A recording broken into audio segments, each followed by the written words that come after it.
And of course, I wouldn't be standing here if it wasn't for him. Like many, when I first heard about, the first time IO actually came up in our family was, I think, when I was applying for MD PhD programs around the country. And I considered here, and my wife said, "Are you what?" I am not moving to Iowa. But this time around, when the call came, when the opportunity came, I said, well, let's take a look at it, because their label is the chair. And so, of course, I came to sound and went through the process, and of course, the rest is history now. Thank you, Deb, for the opportunity that you gave me to be here, to serve in this position. And the divisions, as you said it was, that's not always the case. Sometimes you promise something, you get there, things change. That's not what I found here. Things are maybe even better. So I'm very appreciative of that. I'm very appreciative of the opportunity you give me to be here, and the mentoring you did even prior to me coming here. Thank you. But the thing I remember the most about my interview with Dr. Abel is just how kind he was to me.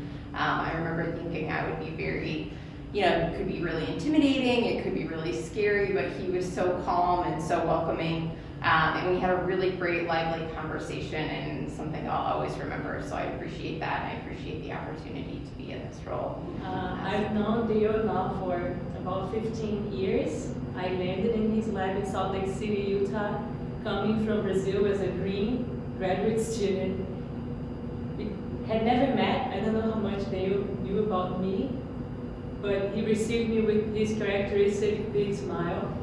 I could not understand his accent very well, and I'm not sure I could make myself understood very well back then, but I felt welcome from the very first interaction and had a fantastic year in his lab, returned to Brazil, and then contacted him, "Dale, would you take me as a postdoc?"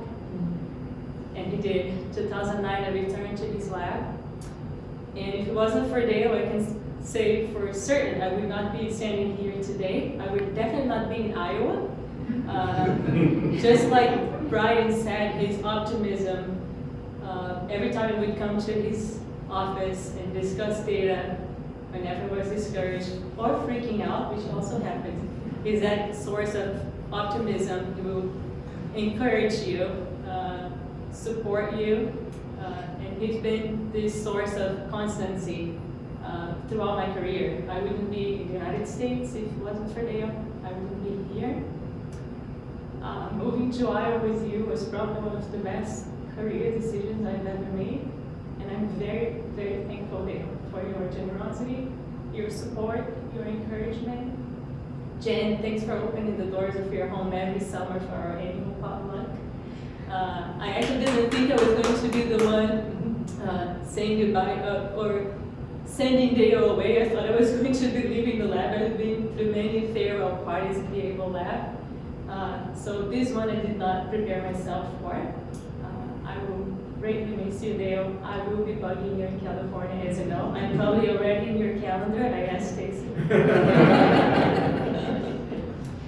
But yes, now we'll put your mentorship to the test, and I feel very well prepared because I was prepared by the best one. Thank you so much for your support, for opening doors, and I'm committed to doing the same for others.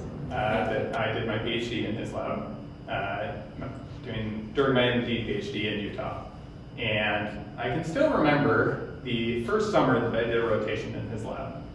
And we were working on some biochemical assays, and I was fumbling around with them with one of the postdocs who was overseeing me, and I didn't really understand what I was doing. And so after about a month, I had my first meeting with Dale, pretty sure that he's gonna say, I don't know what you did, but you probably wasted a month. And I went in there and I showed him the results and I said, it didn't work. And he said, what do you mean it didn't work?